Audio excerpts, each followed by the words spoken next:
Sénégalais, d'ici et d'ailleurs, et avec la communauté internationale, sur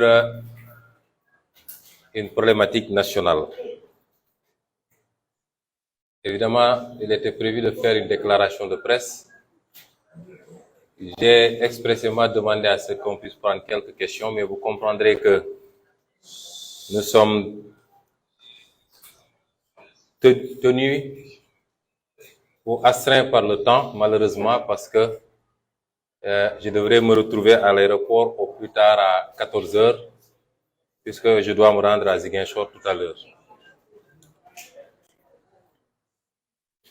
Nous sommes là pour parler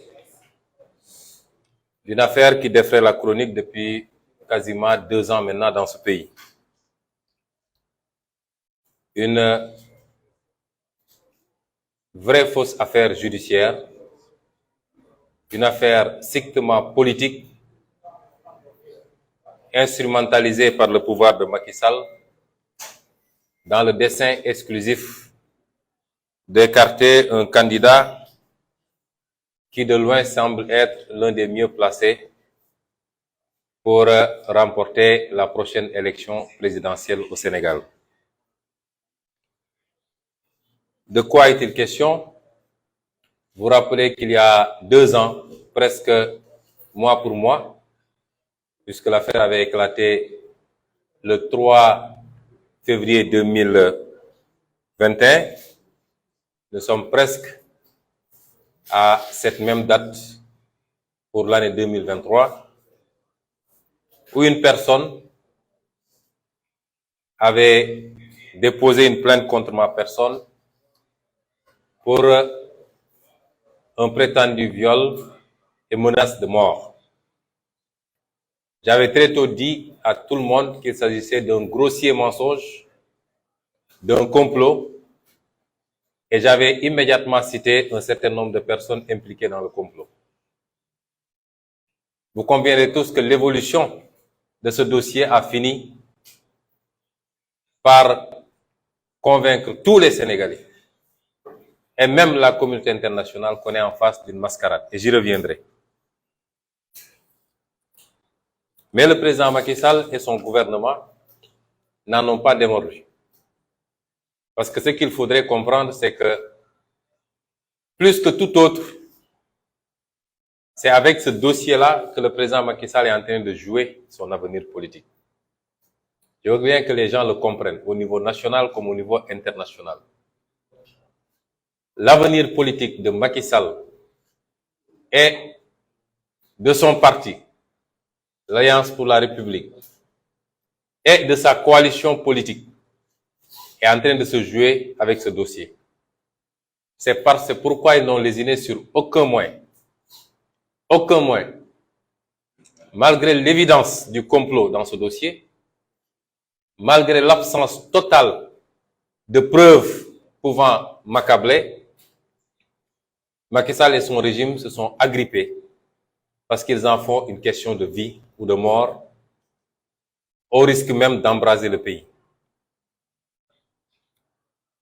Je voudrais dire qu'on est là dans la poursuite, dans la continuation du scénario d'une dame appelée Dior Diagne, qui se trouve être l'épouse, m'a-t-on dit en tout cas, de M. Antoine Diome, ministre de l'Intérieur de Macky Sall. Pourquoi je dis cela? Parce qu'on a tendance souvent à oublier, il est bien qu'on recontextualise un certain nombre de choses.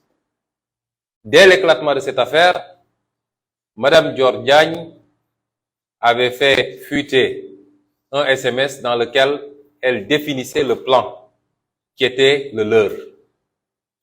Dans ce dossier DSK, il ne faut surtout pas l'arrêter ou l'emprisonner. Le pays et les Sénégalais d'ici et de l'étranger vont manifester. Le pays sera enfermé dans un cycle. Il ne faut surtout pas l'arrêter. Il faut l'inculper, le convoquer, que les juges lui posent des questions, qu'on programme le procès et qu'on lui arrache un aveu, ne serait-ce que d'une dans le déroulement de ce schéma qui n'a rien à voir avec un dossier judiciaire. Nous avions très tôt cité les acteurs du complot. M. Mamour Diallo, et vous avez tous entendu des audios qui l'incriminent. Vous avez entendu des témoignages qui l'incriminent. Et tout ça est entre les mains de M. Maham Diallo, que je ne considère pas comme un juge d'instruction, mais j'y reviendrai. J'avais cité l'avocat Maître Gabisso. Quand je disais tout ça en février 2021, il n'y avait pas encore tous ces éléments de preuve. C'est ça qui est important. Et par la grâce de Dieu, chemin faisant, des éléments de preuve sont sortis jour après jour, semaine après semaine, des éléments accablants, des éléments incontestables pour venir étayer le complot et désigner les responsables de ce complot. J'avais cité tous ces gens-là. J'avais cité M. Serigne Bassirou Gueye comme étant un éminent élément, procureur de la République. Le procureur de la République, Serigne Bassirou Gueye, que j'avais cité comme étant un éminent acteur du complot. Et l'histoire l'a prouvé parce que le rapport interne de la gendarmerie a prouvé qu'il a traficoté le PV de la gendarmerie pour pouvoir me charger et y enlever des éléments à décharge. J'avais cité beaucoup d'autres éléments et j'y reviendrai. Je voudrais que les Sénégalais ajoutent à cette liste, à partir d'aujourd'hui, M. Omar Maham Diallo. Cet homme n'est pas un magistrat, c'est pas un juge, et c'est un danger pour le pays. D'abord, comment il a été choisi? Il a été choisi sur des bases de parenté, sur des bases régionalistes. Il a été choisi par Macky Sall uniquement sur cette base. Et ce n'est pas nouveau dans la manière de Macky Sall de conduire les choses pour venir faire le sale boulot qu'il a fait. Ensuite, pourquoi il a été choisi? Il a été choisi parce que dès l'éclatement de ce dossier, rien ne disait que M. Omar Maham Diallo hériterait de ce dossier. Il était un juge à Ziguinchor. Il était un juge à Ziguinchor. Vous savez, quand Dieu veut faire les choses, il les fait bien. Parce que rien ne pouvait faire penser que M. Samba Sall, qui était relativement jeune, allait décéder dans le temps qu'on connaît, et que peut-être Macky Sall, après avoir cherché pendant 8 mois l'homme qu'il lui fallait pour exécuter la sale besogne, allait chercher Omar Maham Diallo à Ziguinchor. Et c'est parce qu'il ne s'y attendait pas qu'il avait publié sur sa page Facebook un texte à charge contre ma personne.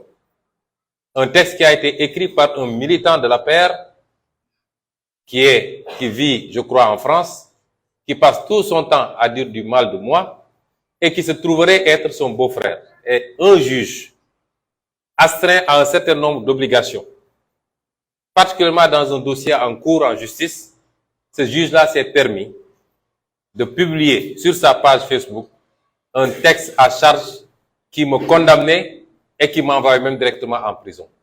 Pensez-vous qu'il soit normal 8 mois plus tard qu'on aille chercher ce même juge pour lui confier ce dossier? Et c'est pourquoi on ne pouvait rien attendre d'autre de Omar Maham Diallo. Le jour où je suis entré dans son bureau pour la première fois et que je vois que le bureau était totalement humidifié d'eau bénite ou d'eau maudite, je ne sais pas, en tout cas de safara, et quand je me suis mis en face d'un juge qui est allé se faire mettre des sparadraps et je ne sais quoi à la main, parce qu'on lui avait dit qu'il ne faut pas serrer la main à Sonko, et je n'étais pas venu pour lui serrer la main d'ailleurs, j'ai compris que ce monsieur était venu en mission commandée, qu'il ferait semblant d'instruire un dossier, mais que son ordonnance était déjà prise depuis très longtemps. des preuves dès lors que Macky Sall dit que ma volonté, c'est que vous fassiez ceci. Comment est-ce qu'un juge d'instruction peut passer sous silence tous les témoignages des personnes qui travaillaient dans cet institut et qui sont tous des témoignages à décharge? Il n'y a pas un seul témoignage à charge contre nous. Comment est-ce qu'un juge d'instruction peut passer sous silence tout cela? Comment est-ce qu'un juge d'instruction peut passer sous silence les témoignages du capitaine Touré, qui est à la base du PV, qui a servi à sa saisine, même si ce PV a été compromis par Serigne Bassirou Gueye. Ne serait-ce que pour ces deux raisons, ce dossier n'aurait jamais dû atterrir là où il est. C'est-à-dire le PV qui a servi à saisir le juge d'instruction est un faux. Vous ne pouvez pas instruire sur la base d'un faux. Et la deuxième chose, le juge qui a hérité du dossier est disqualifié pour le faire parce qu'il est partisan. Il avait déjà pris une position sans connaître le dossier et sans que le dossier lui soit affecté. Il avait pris une position pour m'envoyer en instruction. Comment est-ce qu'un juge d'instruction peut ignorer les témoignages du capitaine Touré? Comment est-ce qu'un juge d'instruction peut faire l'omerta sur les éléments importants qui ont été versés par Monsieur M. Signas? Vous tous, vous avez entendu ces audios où la plaignante elle-même dit qu'il n'y a jamais eu de viol, qu'il n'y a même jamais eu de rapport sexuel, que malgré tout, on lui a dit débrouille-toi pour nous chercher du sperme et venir. Et ce juge d'instruction qui convoque la plaignante sur la base des audios, qui lui fait entendre ces audios. Nous avons tout le dossier dans ma machine. La plaignante lui confirme que c'est moi qui ai bien dit ça, mais je m'amusais. Vous avez entendu? Qui confirme les audios de M. Signas, dans lesquels elle-même reconnaissait qu'il n'y a jamais eu le motif qu'elle me collait. Comment est-ce qu'un juge d'instruction peut ignorer tout ça? Tout ça pour revenir renvoyer un dossier. Comment est-ce qu'un juge d'instruction qui a des réquisitions téléphoniques, lesquelles réquisitions téléphoniques montrent les trafics qu'il y a eu, les appels qu'il y a eu